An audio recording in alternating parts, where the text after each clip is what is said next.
alunos, está começando mais uma videoaula da Júlia e eu estou aqui para ensinar para vocês que tem prova amanhã de uma forma rápida e prática.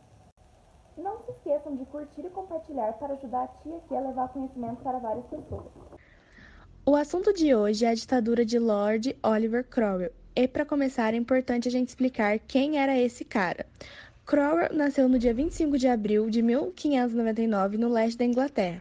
Ele faleceu no ano de 1658 e durante sua vida foi militar, ditador inglês e líder da Revolução Puritana, que o deixou mais conhecido. Um fato curioso sobre ele é que ele tem ilustres ancestrais, como Thomas Cromwell, ministro de Henrique VIII. Agora, antes de entendermos sua ditadura, precisamos saber um pouco sobre a época, ou seja, o contexto histórico. Carlos I era o antecessor de Oliver, era o monarca da Inglaterra. Porém, o rei não era muito apoiado pelo parlamento, porque ele não consultava o parlamento para tomar decisões, simplesmente tomava sozinho as decisões políticas. A partir daí iniciava a Revolução Inglesa. Aqueles insatisfeitos com o governo se uniram e Cromwell aderiu ao movimento. Eles queriam que o parlamento formasse um exército de novo tipo, New Model Army, isto é, queriam que a promoção ocorresse por mérito e não por nascimento. Reunindo membros da nobreza, burgueses, comerciantes e camponeses, conseguindo derrotar as forças realistas e a guerra civil foi encerrada e os revoltosos venceram. Falar destacar que o Cromwell participou da captura do rei Carlos I e de seu julgamento, ele foi condenado à morte e o parlamento inglês, que antes estava sendo limitado pelo rei, passou a exercer o controle do poder na Inglaterra.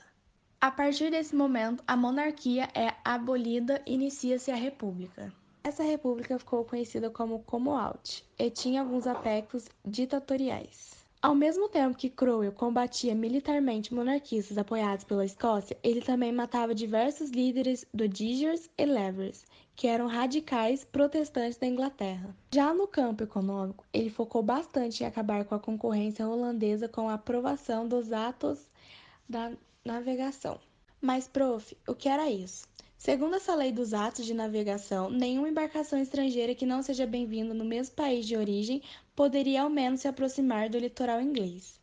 Essa medida fez com que o governo ficasse desesperado para recuperar a economia britânica através da burguesia e seus benefícios. Em 1653, o parlamento britânico foi totalmente recuperado e Cromwell se tornou Lorde Protetor da Inglaterra, com poder absoluto sem nenhum tipo de limitação.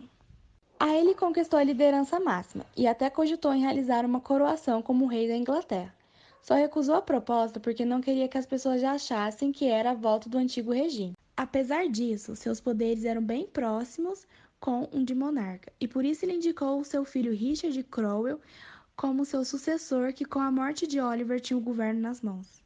Entretanto, seu poder não durou tanto, já que o mesmo não dava amplo apoio político e por isso foi retirado da liderança pelo Parlamento Coto, no ano de 1659. Então, gente, essa foi a videoaula e eu espero que tenham entendido o assunto. E agora, como sempre, vamos resolver algumas questões com a ajuda da nossa querida aluna Maria Cecília. A primeira pergunta, bem simples, da MAC, diz o seguinte: o período em que Oliver Cromwell dirigiu a Inglaterra, decretando, entre outros, o ato de navegação que consolidou a marinha inglesa em detrimento da holandesa, ficou conhecido como: letra A, monarquia absolutista; letra B, monarquia constitucional; letra C, restauração Stuart; letra D, república puritana; letra E, revolução gloriosa. Como foi dito na aula, o período de Oliver foi na República Puritana. Perfeito. Agora vamos para a segunda questão.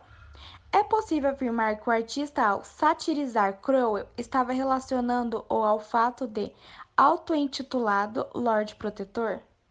Letra A, ter se tornado rei da Inglaterra. Letra B, ter cortado a cabeça do Carlos I. Letra C, ter se tornado um ditador durante a República Inglesa. Letra D, ter reinstaurado a monarquia. Ou letra E, ter reaberto o parlamento? Alternativa A, se acabou a monarquia e iniciou a república, não teria como ele ser o rei. Já a segunda alternativa é falsa, porque nunca ocorreu, simplesmente ele ajudou a capturar, mas não cortou a cabeça dele. A alternativa C está correta. Bem fácil essa. Na D, como ele já disse, acabou com a monarquia. E na E, não teria como ele reabrir, algo que nunca foi fechado. Fato. é que Carlos tentou fechar o parlamento, mas não conseguiu, pois a partir disso iniciou a Guerra Civil e é conhecida por Revolução Puritana. Corretíssima. Para finalizar agora, vamos dar uma olhada na última questão. Leia o trecho abaixo e responda a questão a seguir. Antes, éramos governados por um rei, lords e comuns. Agora o somos por um general. Uma corte marcial é a Câmara dos Comuns e peço que me digais onde está a diferença. O trecho do panfleto distribuído à época da Revolução Puritana apresenta, ao mesmo tempo, as mudanças políticas decorrentes do processo revolucionário e a manutenção do afastamento da massa popular do poder. Em relação a esse processo revolucionário, é incorreto afirmar: letra A, que após a execução de Carlos I, os exércitos de Cromwell decretaram o fim da monarquia inglesa e a proclamação de um governo republicano. Letra B, que se estabeleceu uma guerra civil em que as tropas reais enfrentavam as frentes populares armadas pelo parlamento, ou C, que o início do conflito deveu-se ao fato de Carlos I recusar-se a fechar o parlamento, mesmo que seus conselheiros tenham indicado existir aí um foco de tensão. Vamos tomar cuidado, pois está pedindo a alternativa incorreta. A alternativa A está sim correta, Juju. Já disse. A alternativa B, sim, houve uma guerra civil. Como o Juju disse, o parlamento ganhou. A alternativa C, essa está errada, porque foi justamente ao contrário. Carlos usava de seu poder sem consultar o parlamento. Queria mesmo fechá-lo e dessa forma concentrar ainda mais poder. Muito bom, Ceci. Você está com a matéria na ponta da língua.